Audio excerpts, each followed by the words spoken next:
glória a Deus. Vamos lá? Vamos abrir nossa Bíblia na primeira carta de Paulo, do apóstolo Paulo, aos irmãos em Corinto. As criancinhas podem subir. Os irmãos em Corinto, primeira epístola de Paulo aos Coríntios, capítulo 1, nós lemos até, na verdade, na semana passada nós lemos ele completo, né? Mas expomos até o versículo 9, então nós vamos continuar, vamos ler aí a partir do versículo 10, tá bom? A partir do versículo 10, quem achou pode dizer amém. Diz assim: rogo-vos, irmãos, pelo nome de nosso Senhor Jesus Cristo, que faleis todos a mesma coisa, e que não haja entre vós divisões, antes sejais inteiramente unidos, na mesma disposição mental e no mesmo parecer. Pois a vosso respeito, meus irmãos, fui informado pelos da casa de Cloe, de que há contendas entre vós. Refiro-me ao fato de cada um de vós dizer: eu sou de Paulo, e eu de Apolo, e eu de Cefas, e eu de Cristo. Acaso Cristo está dividido? Foi Paulo crucificado em favor de vós, ou fostes, porventura, batizados em nome de Paulo? Dou graças a Deus, porque a nenhum de vós batizei, exceto Crispo e Gaio, para que ninguém diga que fostes batizado em meu nome. Batizei também a casa de Estéfanas. Além destes, não me lembro se batizei algum outro, porque não me enviou Cristo para batizar, mas para pregar o evangelho, não com sabedoria de palavra, para que se não anule a cruz de Cristo. Certamente a palavra da cruz é loucura para os que se perdem, mas para nós que somos salvos, poder de Deus. Pois está escrito: destruirei a sabedoria dos sábios e aniquilarei a inteligência dos instruídos. Onde está o sábio? Onde o escriba? Onde o inquiridor deste século? Porventura não se tornou Deus louca a sabedoria do mundo? Visto como na sabedoria de Deus o mundo não conheceu por sua própria sabedoria, aprove a Deus salvar os que creem pela loucura da pregação. Porque tanto os judeus pedem sinais, como os gregos buscam sabedoria. Mas nós pregamos a Cristo crucificado, escândalo para os judeus, loucura para os gentios, mas para os que foram chamados, tanto judeus como gregos, pregamos a Cristo, poder de Deus e sabedoria de Deus.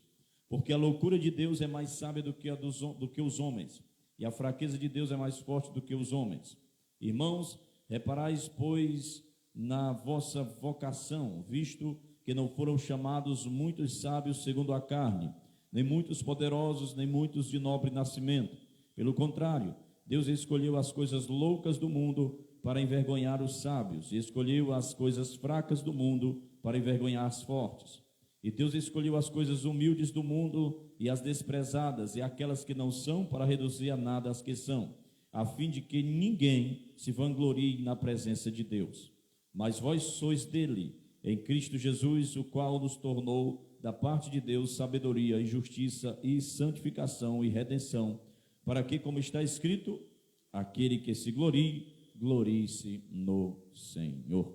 Glória a Deus. Amém? Senhor, nós queremos pedir a tua graça, que o teu Espírito Santo esteja conosco, nos ajudando, nos ensinando, nos instruindo na tua palavra, no nome de Jesus. Amém. Graças a Deus. Pode sentar. Bom, nós iniciamos semana passada, demos a introdução, falamos em cima do tema, iniciamos em cima do tema sobre igreja, o povo chamado por Deus. Nós aprendemos naquela ocasião que Paulo ele usou de estratégias para estabelecer aquela igreja em Corinto. Ele valorizou a razão geográfica, a razão social, razão cultural. Ele também observou a tradição esportiva daquela cidade, a abertura de novas ideias que aquela cidade tinha. Ele observou também a razão moral, ele falou sobre a razão espiritual, nós falamos sobre isso também, e entramos no primeiro ponto, que foi que a igreja é um povo chamado à santidade, né? Vimos todos os pontos ali, vimos que a igreja é uma família universal, que a igreja ela espera a segunda vinda de Cristo, e por último nós vimos que a igreja é um povo que tem dependência da fidelidade de Deus. Então todo este foi o primeiro ponto, com 7 pontos dentro dele. Hoje nós iremos para o segundo ponto principal, que Paulo está aqui ensinando aquele povo da igreja de Corinto. O segundo ponto é: a igreja é um povo chamado à comunhão fraternal. Depois dele mostrar que a igreja é um povo chamado por Deus, um povo chamado à santidade, agora Paulo ele vai falar sobre a comunhão fraternal da igreja. Depois que Paulo ele elogia a igreja, ele falou da sua posição em Cristo, a posição da igreja diante de Cristo. Ele começou agora a trabalhar com os problemas que estavam ali dentro daquela igreja, problemas de divisões. Aí é onde Paulo vai começar a arrochar mais o parafuso, é onde ele vai começar a apertar mais a exortação de uma igreja que aparentemente era abençoada por ter muitos dons, por não faltar nenhum dom nela, mas eles não sabiam administrar aqueles dons. Paulo, dentro desse texto, do versículo 10 até o 25, ele vai falar exatamente sobre isto, sobre o povo que é chamado à comunhão. Paulo ele vai fazer 3 perguntas retóricas, chamadas de perguntas retóricas, que são perguntas óbvias, que já existe embutido nela uma pergunta, uma resposta. Porque no versículo 13 ele diz: acaso Cristo está dividido? Ele faz uma pergunta retórica, e todos sabem que a resposta aí é negativa, é não. Primeiro lugar, aqui ele faz essa pergunta. Primeira pergunta: está Cristo dividido? Paulo ele não prega aqui um Cristo, nem Apolo outro e Pedro outro ainda, não. Existe aqui apenas um Senhor. Nós sabemos que existe apenas um Salvador, e também só existe um Evangelho. Quando ele escreve aos irmãos em Gálatas, ele diz: ainda que chegue outra pessoa, a mesmo que desça até um anjo do céu e pregue o outro evangelho, que não foi o que nós pregamos a vocês, considere maldito, considere anátema. Ele diz: acaso está Cristo dividido? Paulo diz que as divisões na igreja são absurdas, porque elas estão levando os crentes a pensar que Paulo está pregando um Cristo, a pensar que Apolo está pregando outro, e Cefas, que é Pedro, pregando outro. Mas há somente um Salvador, há somente um Evangelho. A igreja de Corinto, ela começou a se dividir internamente. Por quê? Porque em vez de a igreja influenciar o mundo é que estava influenciando a igreja. A sociedade de Corinto, ela era partidária. As pessoas, elas iam às praças e elas ouviam pensadores, elas ouviam filósofos. O Corinto, ou ateniense, ou grego, que estava envolvido aqui nesta sociedade, eles gostavam muito de filosofia. Até uma comparação bem interessante. Eles gostavam de filósofos e de filosofias, assim como o brasileiro gosta de futebol. E eles iam para as praças para ouvir pensadores. E eles tomavam para si um partido de pensador, de filósofo. Eu gosto do filósofo tal. Não, o bom mesmo é Sócrates. Não, o bom mesmo foi Platão. Não, o bom foi o Aristóteles, que foi discípulo dele. Então, a igreja ela estava ainda nessa tonalidade sociológica e filosófica. E é muito triste ver que a influência mundana ela tinha entrado dentro da igreja. É muito triste quando o mundo, irmão, invade a igreja. Ali nas filosofias o culto era a personalidade. E eles quiseram trazer exatamente o que estava lá fora para dentro da igreja para cultuar uma personalidade. E é interessante que hoje em dia, se você analisar a igreja evangélica, ela ainda vive esse pecado. Ela está cultuando a personalidades. E nós nunca tivemos tanta confusão envolvendo personalidades gospel nos dias atuais. E um evidente sinal de imaturidade e decadência espiritual é quando isto acontece. E eles estavam ali tomando esses partidos. Importante é Paulo, outro não, importante é Apolo. Outros não, eu sou mais Pedro, Pedro é que é o cara. E essa primeira carta de Paulo aos Coríntios nunca foi atual como hoje. Nós observamos que ele escreve há muito tempo, tanto tempo que algumas cartas que ele mandou para aquela igreja se perderam. Só sobrou para nós essas duas. Mas ela é mais atual do que o jornal que você vai ler amanhã. E muitas igrejas atualmente deixam de olhar para a mensagem para enaltecer o mensageiro. Eles esquecem o conteúdo da mensagem. O mais importante não é o mensageiro, o mais importante é a mensagem. O mais importante não é o pregador, o mais importante é a pregação. Paulo, ele precisa perguntar quem é Paulo. Ele diz: quem é Paulo? Quem é Apolo? São simplesmente servos.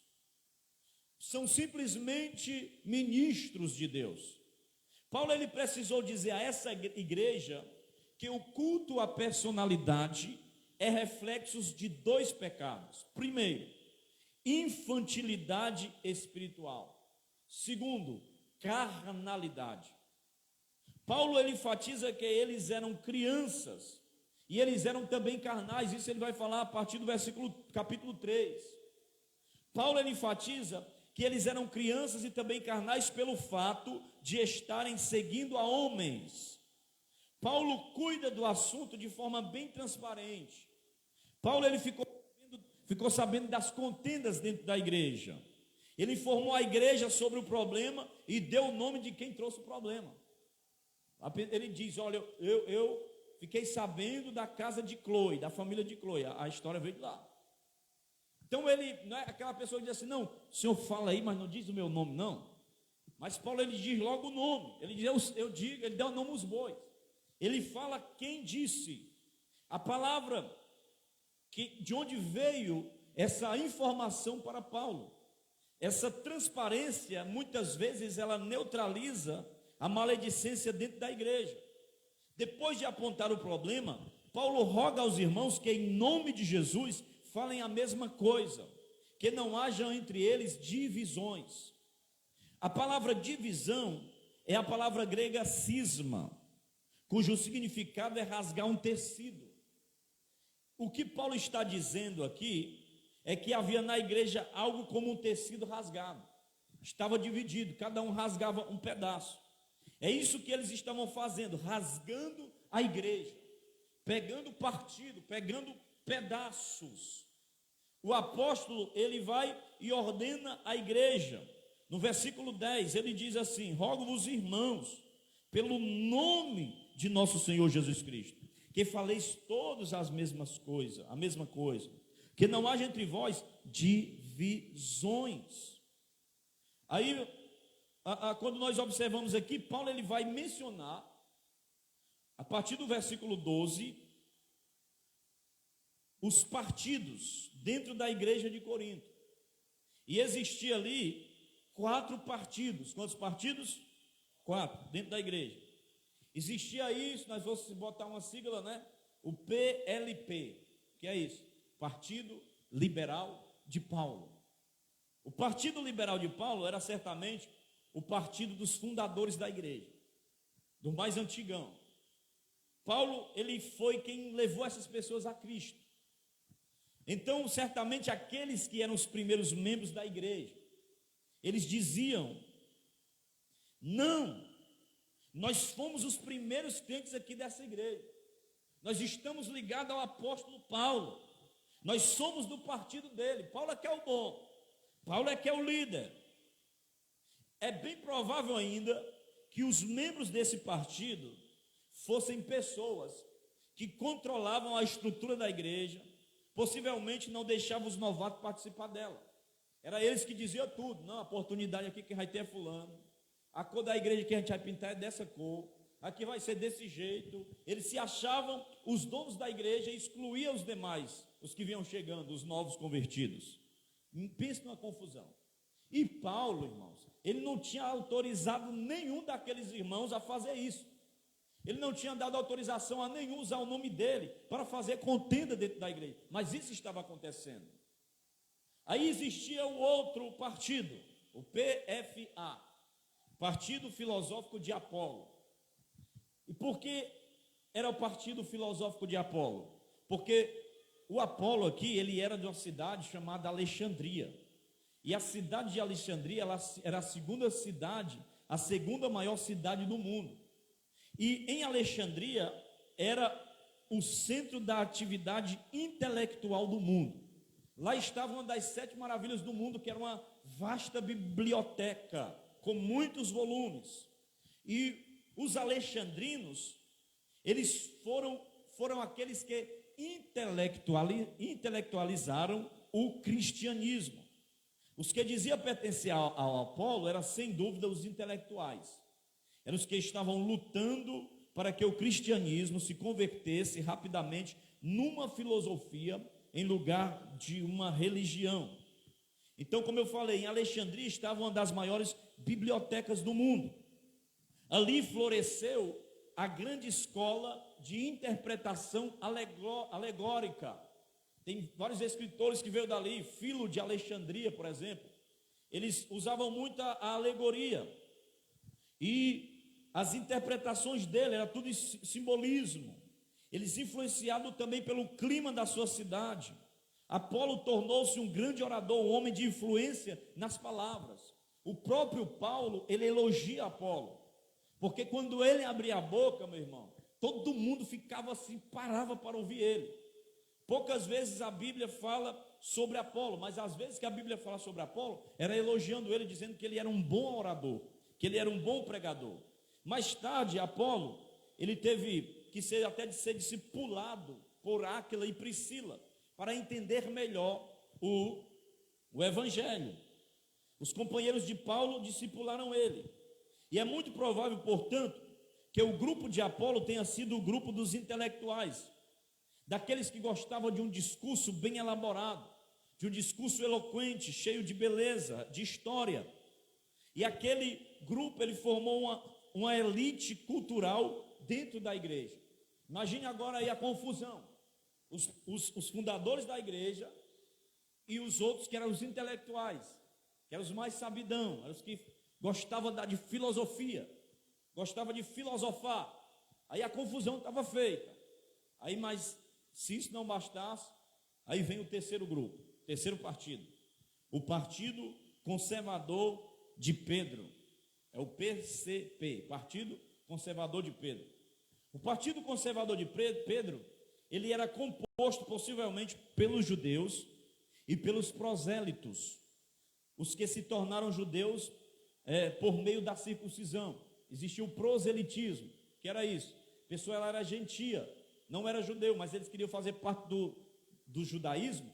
Eles passavam por todo o ritual, passavam pela circuncisão e tal, botavam o quipá na cabeça e tal, e eles eram prosélitos, ou seja, convertidos ao judaísmo. Como o apostolado de Pedro foi direcionado especialmente aos da circuncisão, então havia dentro da igreja de Corinto um grupo que seguia a sua liderança. Então provavelmente Pedro nunca tenha ido a Corinto, mas apenas pelo seu testemunho, pela história que as pessoas conheciam de Pedro, ele ficou famoso por lá. William Barclay, ele esclarece que os membros do partido de Pedro eram aqueles que ensinavam que o homem devia observar a lei para a salvação. Eram os legalistas que exaltavam a lei e que ao fazê-lo apequenavam a igreja. Eles estavam dizendo, não, para ser salvo vocês têm que seguir a lei, vocês têm que adotar a lei. eram os legalistas, eles exaltavam a lei para o meio de salvação. Aí existia agora dos que fundaram a igreja, a partir de Paulo, os que eram os intelectuais, o de Apolo, e os que eram os conservadores, como Pedro. Mas aí veio outro grupo, veio outro partido. Era o partido chamado PCJ, Partido Cristão de Jesus. E é bem provável que esse partido aqui, com esse nome mais bonito, fosse o mais complicado, fosse o mais problemático. Talvez fosse um partido exclusivista. Eles evidenciavam um orgulho espiritual sutil, dando a entender que eles eram os únicos cristãos verdadeiros, que eles eram os únicos salvos. E o pior, esse grupo era dos que se consideravam os iluminados, os espirituais, com quem Deus falava diretamente, ou seja, não precisa de líder nenhum. Negócio de Paulo, negócio de Apolo, negócio de Pedro aí é para vocês. Aqui é direto, é com Jesus. Pense nos homens exaltados, eram esses aqui. Aí, esse grupo, eles não se submetiam a qualquer líder humano. E nessa mesma linha de pensamento, William Barclay vai escrever o seguinte, eu escrevi aqui o comentário de William Barclay, que ele diz assim: deve ter existido uma pequena seita rígida e farisaica, cujos membros pretendiam ser os únicos cristãos verdadeiros de Corinto. Sua verdadeira falta não estava em dizer que pertenciam a Cristo, mas em agir como se ele pertencesse somente a eles. Talvez seja esta a descrição de um pequeno grupo intolerante e santarrão. Era os santarrão, não, aqui é o negócio de pastor aqui não. Aqui é só nós e pronto, e acabou. Aqui eu tenho uma revelação e vocês não têm. Eu faço e vocês não fazem, vocês são fracos. Ó. Sou da prateleira de cima. Observe, irmão, como era que estava uma igreja dessa? Como era que estavam as divisões? Como era que esse povo se comportava no culto? Como é que esse povo vinha cultuar a Deus? Um falava de um lado, outro puxava para o outro. Outro menino, era uma confusão grande. Você conhece alguém assim hoje? Só imagina se você conhece alguém, né? Significa que muitas vezes a igreja de hoje é um retrato de algum partido desse, alguns crentes da igreja de hoje. Quando eu falo igreja de hoje, não falo só apenas local, geral. Sempre você vai ver características de algumas pessoas que vai ter esse partido aqui na vida deles. Pessoas que não se submetem à liderança, que pensam ter um canal de comunicação direto com Deus. Pessoas que julgam não mais precisar da Bíblia, porque agora Deus revela tudo a elas. E Paulo mostra, porém, que essa atitude é carnal. Deus pode lhe revelar alguma coisa? Pode, claro que pode. Deus pode usar você? Pode. Só que há pessoas que recebem tanta revelação, tanta intimidade com Deus, que elas acham que não precisam mais de ninguém. Não precisam mais de líder nenhum. Aí cai no erro dos irmãos em Corinto. E Paulo chama essa atitude de carnal, e ele pergunta: acaso Cristo está dividido? Não, Cristo não está dividido. Ele não pode ser dividido. Cristo, ele traz unidade, ele traz união, ele traz comunhão, ele traz edificação. Deus, ele não é Deus para estar no meio de confusão, irmão. Ele é Deus de unidade. O Espírito é o vínculo da unidade. Aleluia. Segundo lugar, vocês foram batizados em nome de Paulo? A segunda pergunta que ele faz. Primeiro, está Cristo dividido? Sim ou não? Sim ou não? Está Cristo dividido, irmão? Sim ou não? Eu sei que vocês estavam em dúvida ainda. Segundo lugar, ele pergunta: vocês foram batizados em nome de Paulo?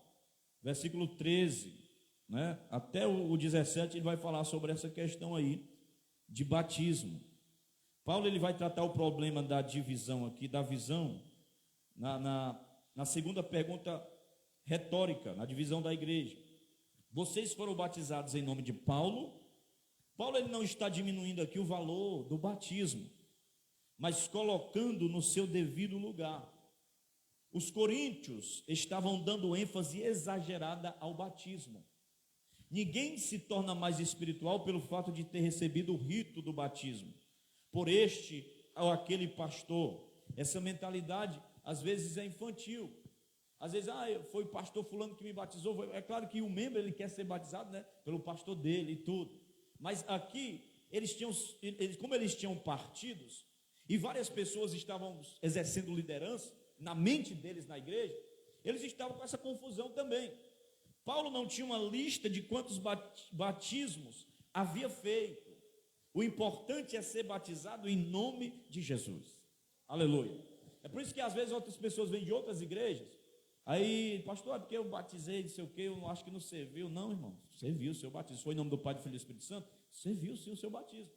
Não serviu se você era novinho ainda, né? Ali batizaram, você não entendia nada, sabe nem quem foi que lhe batizou. Os outros é que souberam, que tiraram foto e tudo, será? Entendia nada, aí sim, aí é diferente.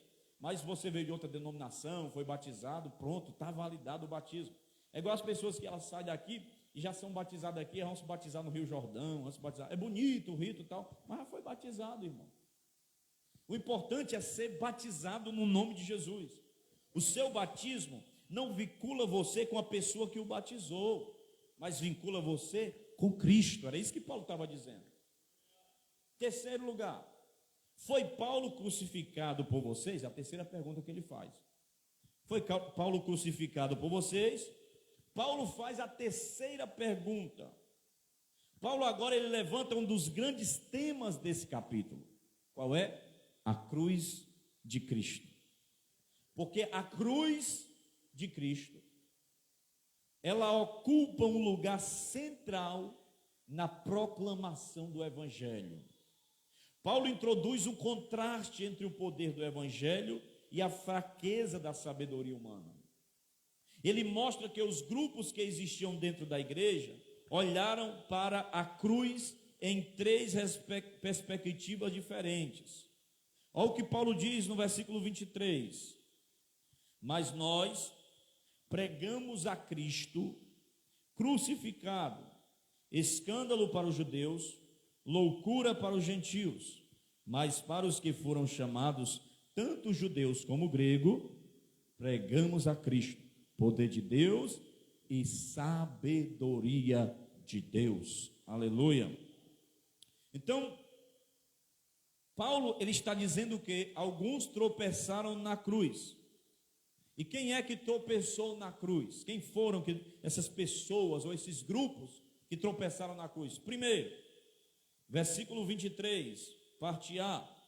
Mas pregamos a Cristo crucificados, escândalo para os judeus.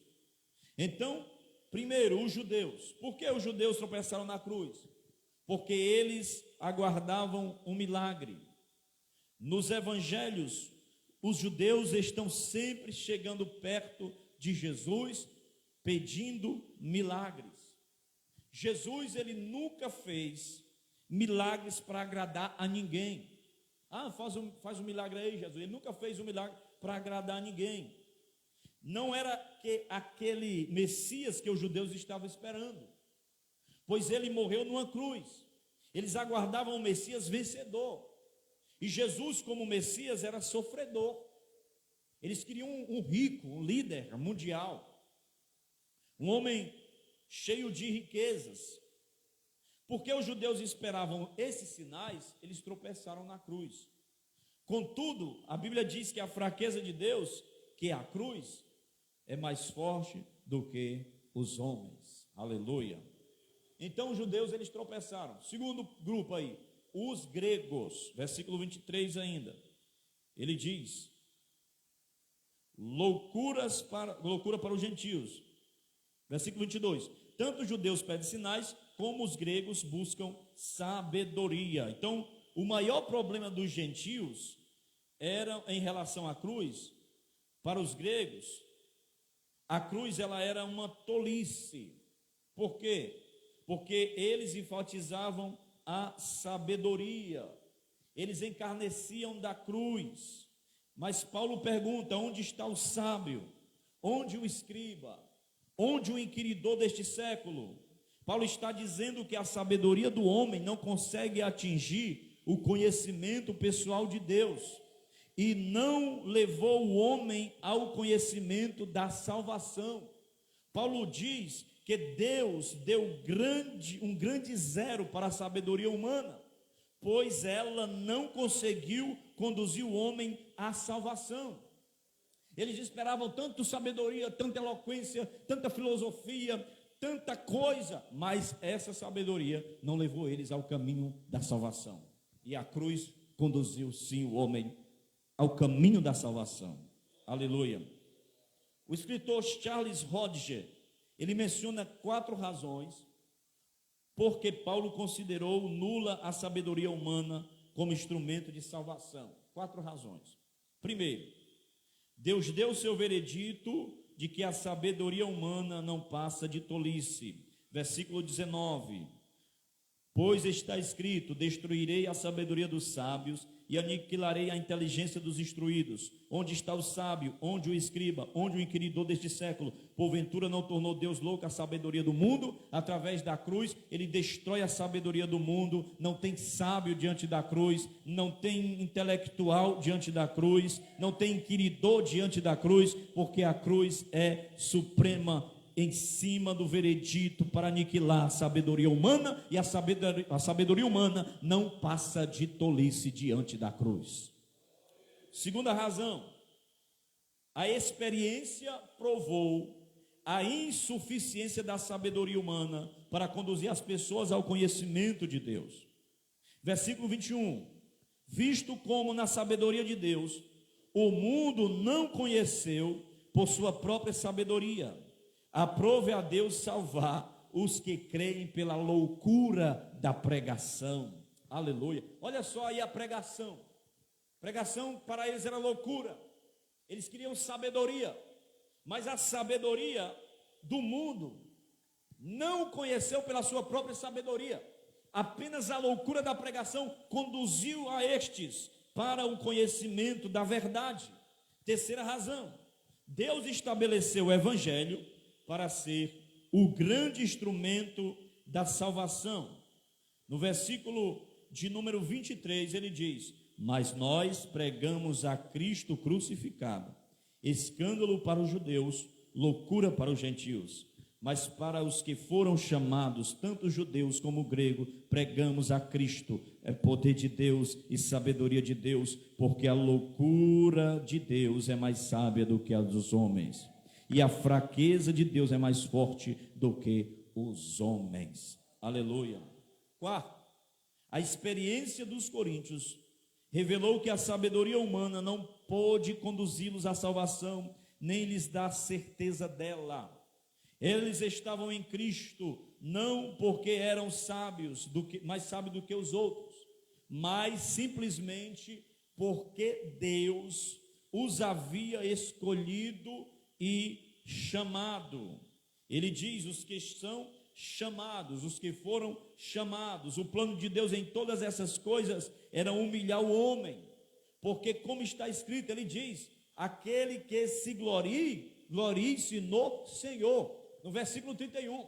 E esse povo aqui queria sinal para se gloriar, eles queriam sabedoria para se gloriar. Aí vem Deus e aniquila, quebra o pedestal, derruba, humilha e quebra com a cruz. Ele vai para a cruz, que é maldição, mas transforma a maldição em bênção, ressuscita ao terceiro dia e abre o caminho da salvação que leva até a Deus, através do véu que foi rasgado.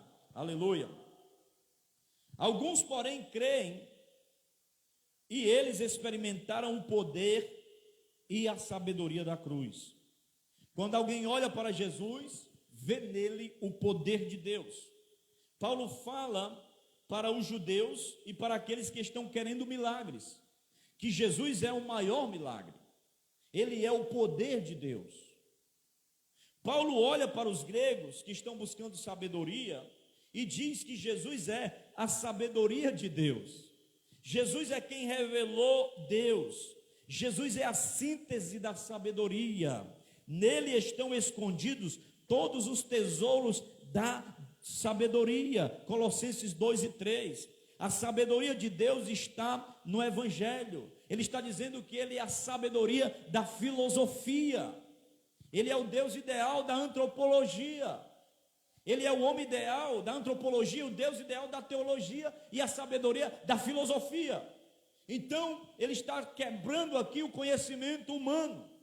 Ele está quebrando aqui a filosofia dos gregos e dos coríntios que eram influenciados por ela.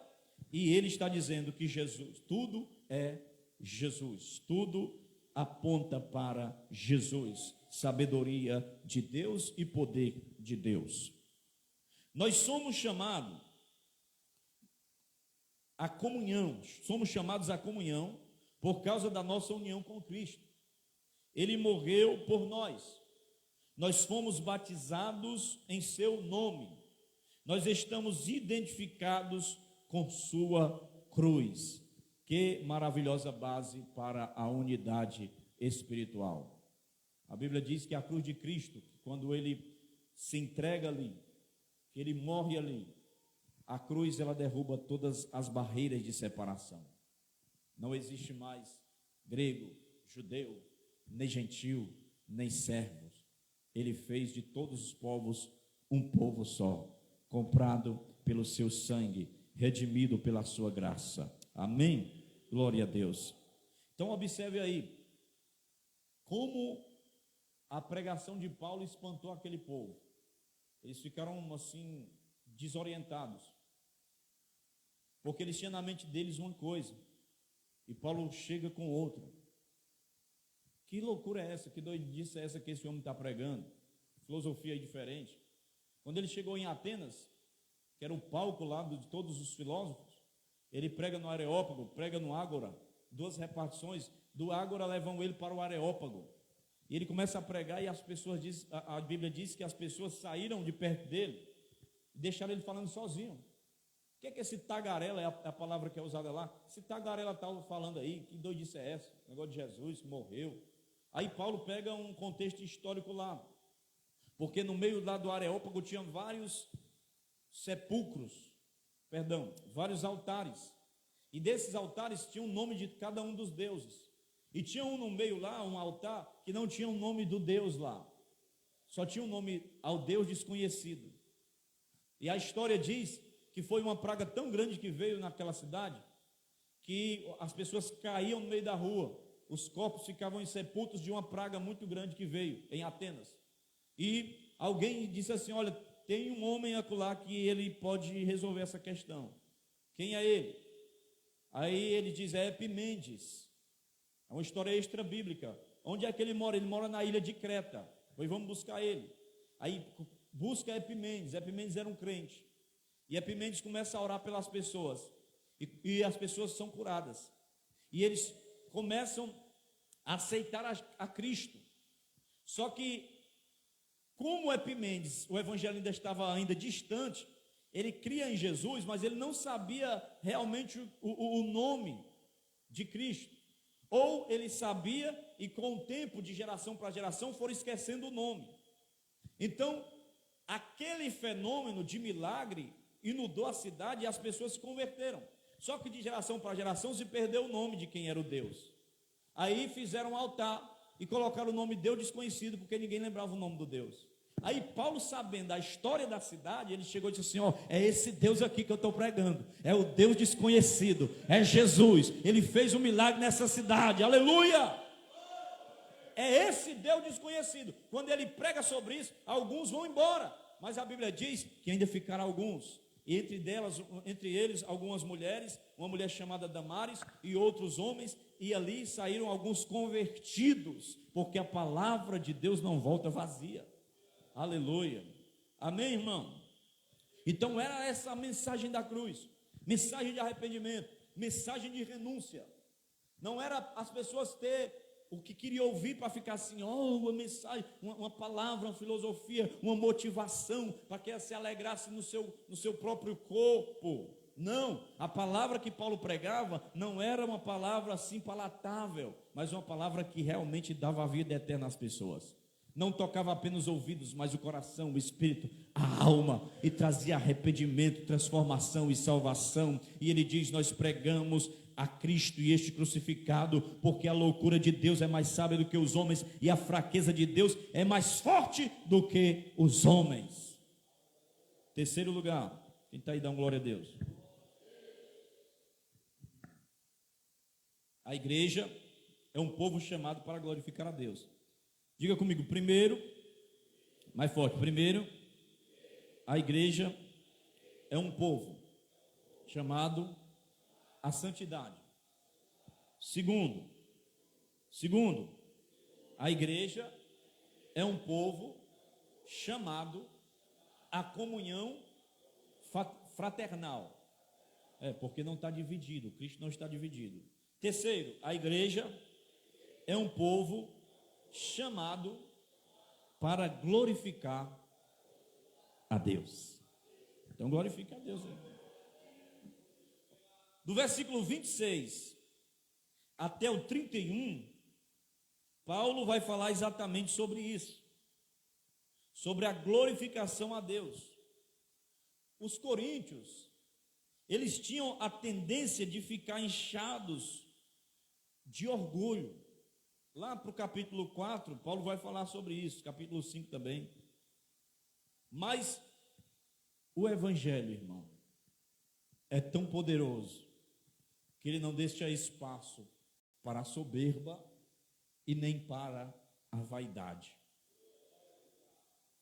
Observe o que diz aí no capítulo 4, aí, versículo 6, vai lá. Pode ler aí, para mim, por favor? 4 e 6, 1 Coríntios. Vou pegar um fôlego aqui.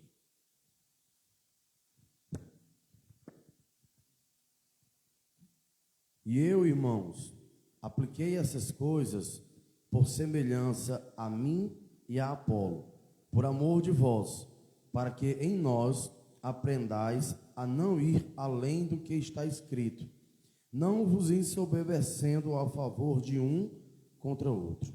Não vos se ensoberbecendo. Na minha tradução diz, a fim de que ninguém se ensoberbeça a favor de um em detrimento de outro. Então observe a preocupação de Paulo. Olha o capítulo 5 agora, versículo 2. Capítulo 5, versículo 2, acompanhe na sua Bíblia. Estais inchados, e nem ao menos vos entristecestes, por não ter sido dentre vós tirado quem cometeu tal ação. Olha aí, inchado e ensoberbecido. Capítulo 8, versículo 1. Vai lá. Ora, no tocante às coisas sacrificadas aos ídolos, sabemos que todos temos ciência. A ciência incha, mas o amor edifica. A ciência, a sabedoria ensoberbece, mas o amor edifica. Aleluia. O que vai edificar não é a soberba, não. A pessoa que é inchada, qualquer coisa se ensoberbece, se infla, né? Fica igual o balão da Xuxa, né? Aquele negócio medonho, aquele cururuzão teitei que fica... O quê? Igual o peru, igual um pavão, né? Negócio são medonho assim, não. Aí vem o evangelho e dá só uma alfinetada assim, ó. Vai-se embora toda a soberba. Porque o evangelho, ele destrói a soberba dos homens. E os irmãos aqui, os pobres réis, estavam tão cru ainda, tão cheio de arestas, de resquícios da sociedade grega, que queria sabedoria, que era o intelectualismo. Quando eu falo a questão da sabedoria e do intelectualismo, eu não estou falando para que não é importante o estudo, de você adquirir conhecimento, não é nada disso não, é porque eles estavam confundindo as coisas. Eles achavam que o evangelho era baseado nisso, e queriam humilhar as pessoas em detrimento dos outros, se ensoberbecer e rebaixar os outros, e humilhar os outros, dizendo que porque era do partido de Apolo, sabia mais, porque era do partido de Paulo, podia mais, porque era do partido de Pedro, estava certo, porque era do partido de Jesus, nenhum deles mais prestava, era só eles. Então Paulo tem que resolver essas questões, Paulo tem que resolver esse embuste. A Chloe, alguém da família de Chloe, não sei se foi a própria Chloe, é apenas uma vez que é citado no Novo Testamento, na Bíblia toda, a Chloe. Ninguém sabe quem é essa mulher, era uma crente, se ela era crente mesmo, se era um cristã, ou se era só a família dela que era. A Bíblia não dá nenhuma informação dela, se ela esteve com Paulo em Corinto, mas a Bíblia diz que a informação veio de lá. Então Paulo agora ele tem que orientar a igreja, ele tem que exortar a igreja, tem que trazer a realidade, jogar a realidade nua e crua do evangelho para aquele povo. Então Paulo, como é que ele vai lidar com essa questão? Primeiro, Paulo ele relembra os crentes de Corinto quem eles haviam sido. Versículo 26, olha o que ele diz: irmãos, reparai, pois, na vossa vocação, visto que não foram chamados muitos sábios segundo a carne, mas nem muitos poderosos, nem muitos de nobre nascimento. Olha que eles estavam cheios de vaidade. Paulo corrige o problema da vaidade para a glorificação do nome de Deus, e Paulo coloca ele no seu devido lugar. Está dizendo assim, você foi chamado muito sábio segundo a carne, não, nem também de nobre nascimento, nem de muito poderosos, não.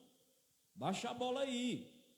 Segundo, ele vai mostrar aqui o motivo que Deus os chamara.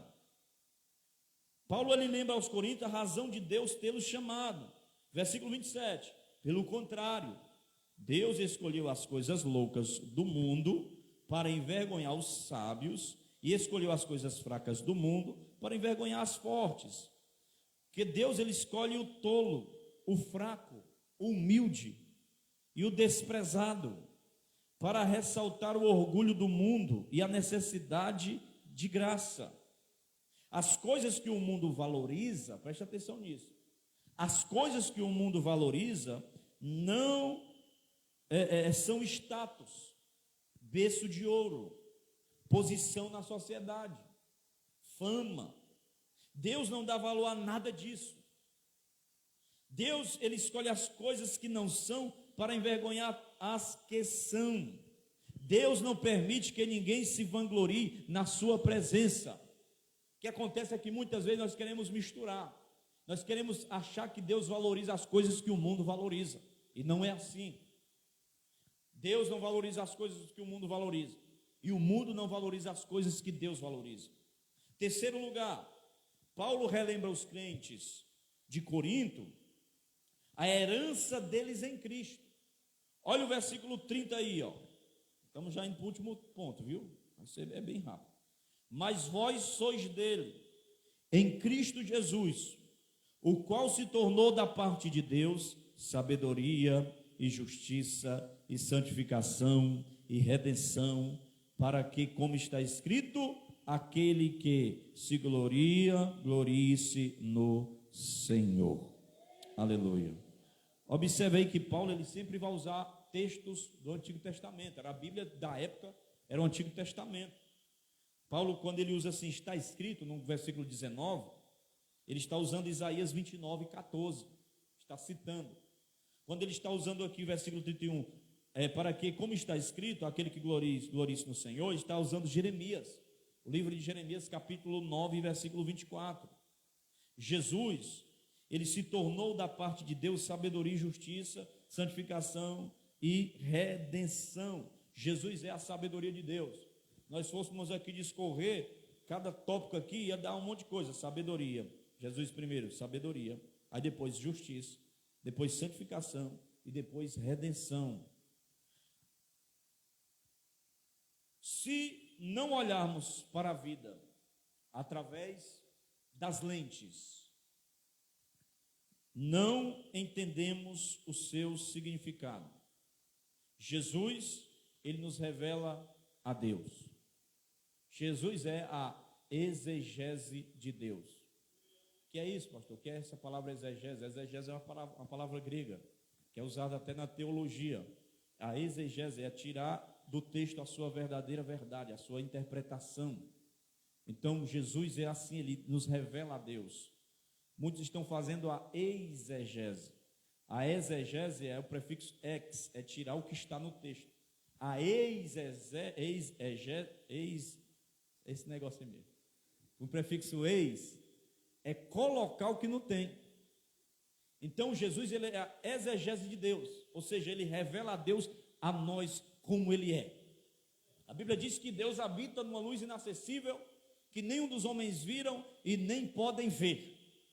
Mas ele foi revelado pelo seu Filho, a imagem exata do seu ser. Então, através de Cristo é que nós temos acesso a Deus, é que nós vemos Deus. Nunca ninguém pode ver Deus, mas através de Cristo nós podemos vê-lo. Moisés está lá, Senhor, mostra a tua glória e tal. Eu disse, Moisés, nenhum homem pode me ver e se ele não morrer. Quem me vê morre, cai para trás, durinho no chão. O que Isaías disse assim, eu vou morrendo, vou perecendo, porque sou um homem de lábios impuros, habito no meio de um povo de impuros lábios, os meus olhos viram rei. Aí veio um anjo e purifica ali os lábios dele. Na verdade ele estava vendo Jesus. Então Moisés está, mostra a tua glória. Ele, não, vou fazer o seguinte, para tu não morrer, se esbagaçar, virar pó aí, eu vou mostrar só as minhas costas, certo?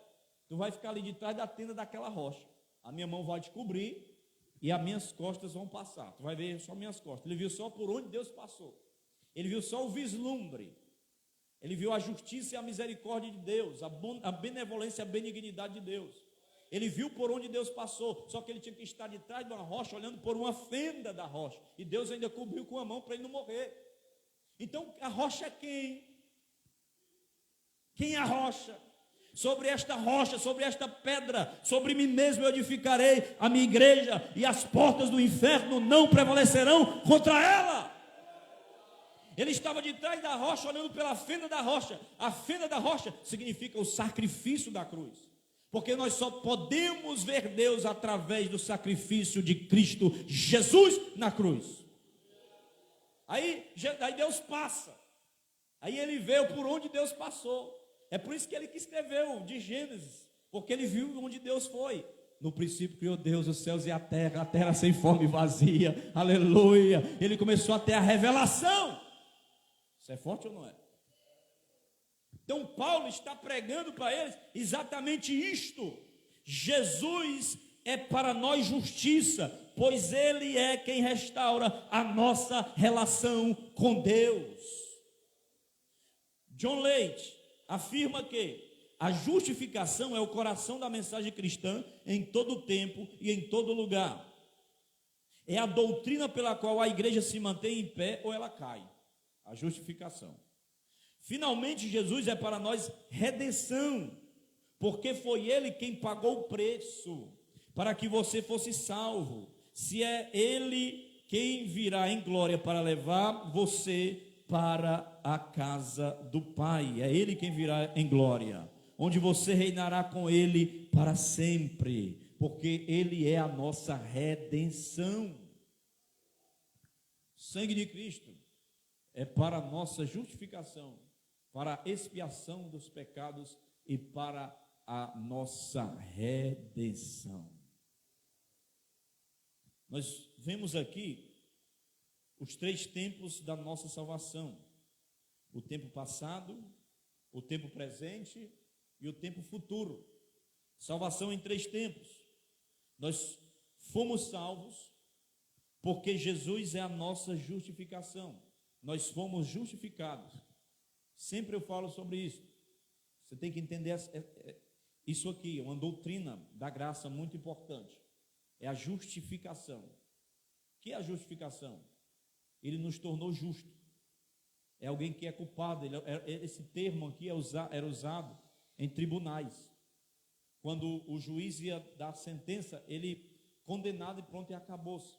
Mas se ele inocentasse o réu, ele estava justificando o réu.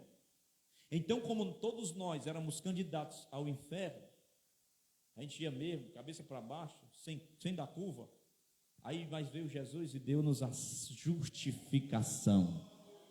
O que é a justificação? Foi um ato de uma vez por toda. Ele me inocentou, ele me justificou. Então a justificação, ela é um ato de Jesus, um ato de Deus, dado uma vez por todas como presente para nós, e faz parte do tempo passado da salvação. Nós fomos justificados em Cristo. Agora, no tempo presente, Se no tempo passado nós fomos salvos pela justificação, no tempo presente nós estamos sendo salvos porque Jesus é a nossa santificação. Então a santificação já é diferente um pouco. Por quê? Porque a justificação, ela foi dada uma vez por todas, mas a santificação é um rito contínuo. Todo dia eu tenho que me santificar, eu tenho que viver em santidade. Aí tem pessoas que querem se escorar na graça, na hipergraça. Eu fui justificado e pronto. Deus não é mau, Deus não vai me castigar, Jesus não vai me matar, não vai me mandar para o inferno. Tem muita gente nesse pensamento. Eu vi até um camarada debatendo que ele queria enfiar na cabeça das pessoas que Deus, não, eu não entendo um Deus assim, um Deus que castiga. Jesus, ele é um amor, ele não vai castigar ninguém, ele vai não sei o quê, ele não sei mais o quê. Aí alguém pergunta para ele, quem foi que matou Ananias e Safira? Lá em Atos, capítulo 7, eu acho. Aí, aí eu tenho brigado muito com esse texto, porque vai brigar com o texto. Ele escolhe os melhores versículos. E muita gente está nessa, irmão. Eles acham que Deus é amor, é rampagandá, é amor e tal. Ai, coisa linda. Mas ele é justiça também, irmão. A Bíblia diz que Ananias e Safira, na época da graça, foi castigado. Herodes não deu glória a Deus. Lá em Apocalipse, lembra-te de onde cair, senão eu vou remover o teu castiçal. Eu vou te lançar em doença, no leito de morte. Tem em Apocalipse, é a época da graça. Então, se for assim, ele vai ter que desconstruir toda a doutrina do inferno. É igual, tem um livro, eu não estou lembrado do escritor, é muito conhecido. Como um Deus mau manda pessoas boas para o inferno? Ele responde essa pergunta lá no livro. Só que ele está dizendo, como um Deus bom manda pessoas boas para o inferno. Aí no livro ele vai explicar, né, que ele não vai mandar as pessoas que servem a ele para o inferno, mas sim aquelas que deram as costas para ele, que viveram em pecado. E a Bíblia diz o que? Aparta-te de mim todos que praticam a iniquidade. E às vezes nós caímos assim no erro de dizer assim, não, Deus ama o pecado, o pecador, mas aborrece o pecado. Não, mas que pratica iniquidade é pecador. Então ele diz, aparta de mim os que praticam a iniquidade. Pecado e pecador para Deus, ó. Só que nós devemos o quê? Ter a santificação em nossa vida e ter a justificação e a santificação, sem a qual ninguém verá o Senhor. Então vai ser difícil, irmão. Vai ter que rasgar os textos tudo na Bíblia. Vocês querem mudar a Bíblia de acordo, por fim na força, mudar de todo jeito. Pode mudar um livro, uma tradução, mas a palavra vai permanecer do mesmo jeito. Igual os ativistas lá nos Estados Unidos, na universidade, sei lá onde era, aquele povo todo doido, povo feio, parece um monstro, um zumbi, chutando a Bíblia assim, aí jogava a bola com ela e tal, e pisava em cima, e rasgava, e queimava. Pode rasgar o livro, irmão, mas a palavra ele não pode rasgar. Pode chutar a Bíblia, um livro exemplar, mas a palavra de Deus, ela permanece para todo o sempre. Porque Deus, ele não tem compromisso com o homem, ele tem compromisso com a sua palavra. Amém? Vamos ficar de pé, vamos. Estou encerrando já. Tempo futuro. Primeiro tempo da salvação. Tempo passado nós fomos o quê? Tempo presente nós fomos santificados. E eu tenho que me santificar. Tempo futuro, nós seremos salvos, porque Jesus é a nossa redenção. Nós aguardamos esse dia, quando o nosso corpo será redimido da presença e do poder do pecado. Aleluia. Então ele nos justificou, ele nos santificou e agora ele vai nos redimir. A redenção é quando chegar a transformação do corpo. Esse corpo que é corruptível vai se revestir da incorruptibilidade. Esse corpo que é mortal vai se revestir da imortalidade. Esse corpo que é perecível, ele vai ficar imperecível. Esse corpo que é material vai ficar um corpo espiritual. Aleluia. Esse corpo que é apenas racional, ele vai ficar um corpo eterno, aleluia, transformado, glorificado, porque a redenção vai vir sobre ele, a redenção vai vir sobre aqueles que foram justificados, santificados, vão ser redimidos, a trombeta vai tocar, se estiver vivo o corpo vai ser transformado, se estiver morto vai ser ressuscitado e também transformado, à semelhança do corpo de Cristo, porque assim como ele é, nós o veremos, e aquele que crê nisso se santifique e espere e aguarde a sua vinda. Essa é a nossa esperança e a promessa. É por isso que eu não posso me gloriar, irmão, em mim mesmo. Eu me glorio somente em uma pessoa, em Cristo. Se alguém que tiver que se gloriar, se glorie em Cristo. Paulo diz: eu não me glorio em outra coisa a não ser na cruz de Cristo, de forma que eu estou crucificado para o mundo está crucificado para mim, porque para mim o morrer é Cristo, o morrer é ganho, o morrer é lucro, aleluia. Ele está dizendo que não há outra razão que o faça ele adorar, que o faça ele cantar, a não ser a cruz de Cristo. É a razão da cruz de Cristo que me faz estar aqui, que me faz ser feliz, que me faz glorificar, que me faz adorar, que me faz pregar. Não é outra coisa a não ser a cruz dele, a misericórdia dele. Por que eu vou me ensoberbecer? Por que eu vou me inchar? Por que eu vou dar mais valor à sabedoria humana se foi aniquilada pela cruz? Por que eu vou andar em atrito com o meu irmão, rasgando para um lado e para o outro, igual uma coxa de retalho, se ele trouxe a unidade, rasgou o véu, derrubou as barreiras e disse: vocês são o meu povo escolhido, aleluia, santificado, propriedade exclusiva, zeloso e de boas obras. Mas vós sois dele, vós sois dele, em Cristo Jesus. Bata no peito e diga: eu sou dele.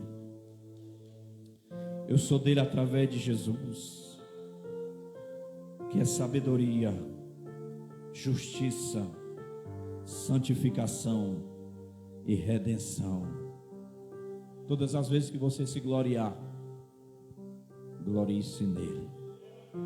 Não, mas não fui eu não, foi ele. Não, mas eu não faço não, quem faz é ele. Quem é Paulo, quem é Apolo, quem é Pedro? Mas na frente ele vai falar. Ele diz: Paulo apenas foi o que plantou. Paulo foi apenas aquele que rasgou o chão, tirou os entulhos, fez as coivaras, tocou fogo no mato, tacou a enxada, o arado, sei lá o que. Foi aquele que jogou a semente. Mas em quem é Apolo, ele apenas regou. Quem é Pedro? Um planta, o outro rega, o outro colhe.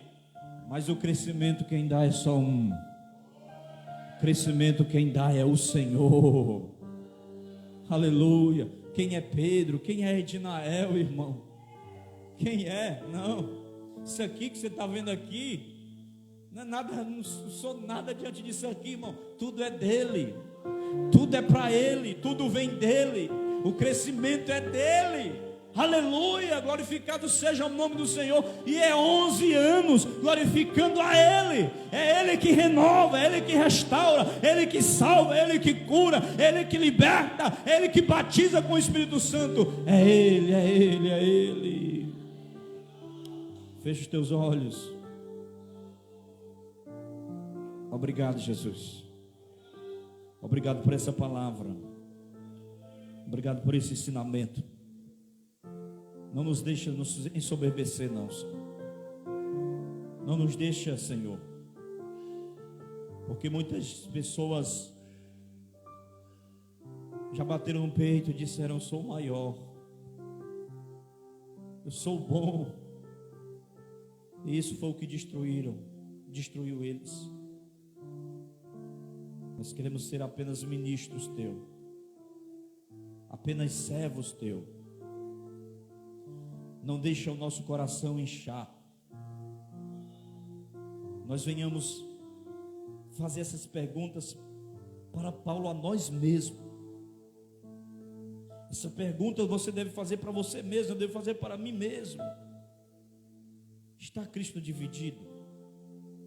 Quem sou eu? O que foi que eu fiz? Fiz nada. Tudo é pela graça dele.